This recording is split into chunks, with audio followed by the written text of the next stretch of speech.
Hi hello friends, welcome back to media talks. நான் உங்கள் Mounika. So promo வந்து ரொம்ப கஷ்டமாக இருந்தாலும் ஆனால் வேறு லெவல் பர்ஃபார்மன்ஸ் விஜய் அண்ட் காவேரியோடது. பட் இதெல்லாம் காவேரி வந்து இவ்வளோ தூரம் விஜய் நம்ம மேலே லவ் வச்சுருக்காருன்னு ஏன் இன்னும் காவேரிக்கு புரியலை அப்படிங்கிறது தான் வந்து எனக்கு ரொம்ப கஷ்டமாக இருந்துச்சு.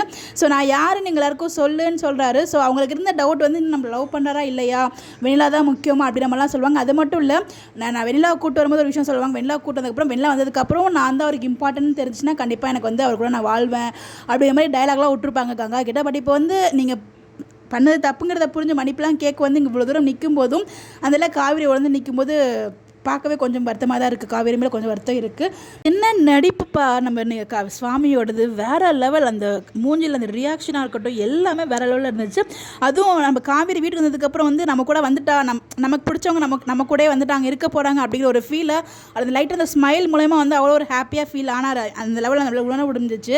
ஆனால் சாவியை கொடுக்க தான் வந்தேன்னு சொல்லும்போது டக்குன்னு அந்த ஒரு ஃபேஸ் ரியாக்ஷன் சேஞ்ச் ஆச்சு பாருங்கள். அம்மா என்னம்மா நடிப்பு பின்றாரே அப்படிங்கிற மாதிரி தான் இருந்துச்சு.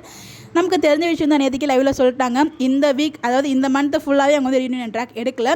இந்த மந்த்து உங்களுக்கு வந்து செப்பரேஷன் ட்ராக் தான் கொடுத்துருக்காங்க ஒன் லைனில். அதில் தான் டேரக்டர் கேஸ் அப்போவே சொல்லியிருக்காங்க. வீக்காக சேரணும் அப்படின்னா கண்டிப்பாக வந்து சில எண்ட் ஆகிற மாதிரி தான் இருக்கும் அப்படின்ற மாதிரி அவங்க சொல்லியிருப்பாங்க. எண்டும் ஆகக்கூடாது, ஹாப்பியான ட்ராக்கு கொண்டு வரணும்னா அது வந்து டேரக்டர் சைடில் தான் இருக்குது. ஸோ அட்லீஸ்ட் ரொம்ப ட்ராக் பண்ணாமல் ரொம்ப அழகாட்சியாக கொண்டு போகாமல் ஸோ கொஞ்சம் இன்ட்ரெஸ்டிங்காக ஸ்டோரியை மூவ் பண்ண இருக்கும் நான் ஃபீல் பண்ணேன். பட் இந்த ப்ரோமோ வந்து ஃபயராக தான் இருந்துச்சு. ஆக்டிங் வைஸ் வேறு லெவலில் இருந்துச்சு. பட் கொஞ்சம் காவேரி மேலே வருத்தம் இருந்துச்சு.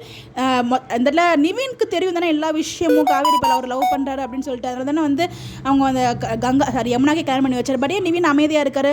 அவர் வந்து எல்லாத்துக்கும் சேர்த்து வச்சு பண்ணிட்டு இருக்காருன்னு நினைக்கிறேன். அதை பற்றி தனி ஒரு வீடியோ ஷேர். இந்த ஒரு ப்ரோமோ வந்து கொஞ்சம் பிரேக்கிங்காக தான் இருக்குது. கண்டிப்பாக வீக்காக ஃபேன்ஸ் ரொம்ப அர்த்தத்தில் தான் இருப்பீங்க. ஸோ கவலைப்படாதீங்க. எதையும் கடந்து அப்படிங்கிற ஒரு மனநிலையோட இந்த ட்ராக்கை வந்து மூவ் பண்ணுவோம். உங்களுடைய கருத்துக்கள் மறக்காம கமெண்ட்டில் ஷேர் பண்ணுங்கள். Bye bye.